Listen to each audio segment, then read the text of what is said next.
अस्सलामुअलैकुम। आज मैं आप लोगों के साथ दो चीजें शेयर करने वाली हूँ। एक, डिलीशियस और क्रिस्पी मटन फ्राई हम किस तरह बस 5 मिनट में बना सकते हैं, और दूसरा, गोश्त को 2 महीने तक आराम से किस तरह से स्टोर कर सकते हैं।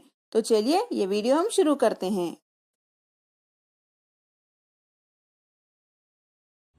सबसे पहले हम गोश्त गला लेते हैं। मैं यहाँ आधा किलो गोश्त ले रही हूँ। गोश्त के छोटे छोटे पीसेस कर लें। इसे हम प्रेशर कुकर में डाल देते हैं। नेक्स्ट इसमें डालिए 2 टीस्पून अदरक लहसुन का पेस्ट, नमक 1 टीस्पून या अपने टेस्ट के हिसाब से आप डाल सकते हैं, हल्दी 1 टीस्पून। इसमें हम 1 कप पानी डाल देते हैं। इसे अच्छे से मिक्स कर लें। इस पे लिड बंद कर दें और हाई फ्लेम पे 1 विजिल यानी 1 सीटी आने के बाद फ्लेम को लो पे रख दें और लो फ्लेम पे इसे बस 10 मिनट के लिए गलाएं। गोश्त गल जाएगा। अगर नहीं गला तो फिर से थोड़ी देर के लिए गलाएं, लेकिन एक 10 या 15 मिनट के बाद ओपन करके देख लें। ये ना हो कि गोश्त ज्यादा गल जाए। और गोश्त गलने के बाद इसका पानी कंप्लीटली सुखा लें यानी ड्राई कर लें। देखिए गोश्त हमारा अब तैयार है और जब ये ठंडा हो जाएगा हम इसे रेफ्रिजरेटर में रख देंगे, यानी फ्रीजर में रखना होगा। डीप फ्रीज करना होगा इसे। और मैंने इसका पानी भी अच्छे से सुखा लिया है और फ्रीजर में आप इसे 1.5 से 2 महीने तक आराम से रख के खा सकते हैं। जब भी आपको कोई भी मटन की रेसिपी बनाना हो, बस फ्रीजर से गोश्त को निकालिए, उसको रूम टेम्परेचर पे आने दीजिए और आपकी मनचाही रेसिपी बना लें। अब मैं आपको दिखाती हूँ कि किस तरह से हम क्रिस्पी मटन फ्राई बस 5 मिनट में बना सकते हैं। एक पैन में 2 टेबलस्पून तेल गरम कर लें। अभी हम सिर्फ 250 ग्राम यानी 1/4 kg गोश्त को फ्राई करेंगे। मैंने एक्चुअली 500 ग्राम गोश्त को बॉईल किया था, लेकिन जो बाकी 250 ग्राम गोश्त है उसे हम दूसरी रेसिपी में यूज करेंगे। वो भी बहुत ही ज्यादा क्विक रेसिपी होगी। तो चलिए, हमारा तेल अब गरम हो चुका है। इसमें हम मटन के पीसेस डाल देते हैं।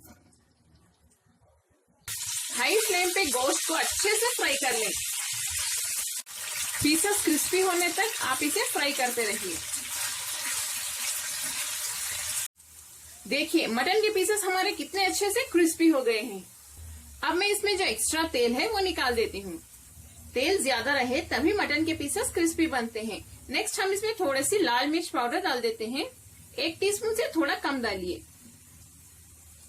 और हम इसमें थोड़ा सा यानी 1 टीस्पून अदरक लहसुन और धनिया के पत्तों का पेस्ट भी डाल देते हैं। थोड़ा सा गरम मसाला पाउडर 1 आधा टीस्पून।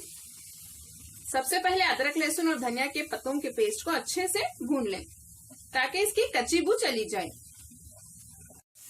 इसे अच्छे से भूनने के बाद अब हम गोश्त के पीसेस को इसके साथ मिक्स कर देते हैं। नमक हमने ऑलरेडी डाला हुआ है, अगर आप चाहें तो थोड़ा सा अभी डाल सकते हैं। देखिए हमारा बहुत ही ज्यादा मजेदार क्रिस्पी मटन फ्राई अब तैयार है।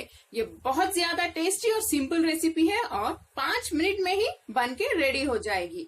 जैसे मैंने आपको बताया है, मटन को आप बॉईल करके रख लें।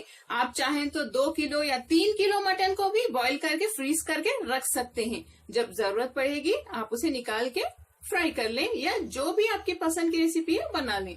कमेंट्स में जरूर बताएं आपको मेरी आज की रेसिपी कैसी लगी। अगर आपको मेरी रेसिपी पसंद आई तो प्लीज मेरे चैनल कुक विद फैम को सब्सक्राइब करें और बेल आइकॉन भी प्रेस कर दें। इस वीडियो को लाइक करें और शेयर भी करें। अस्सलाम वालेकुम।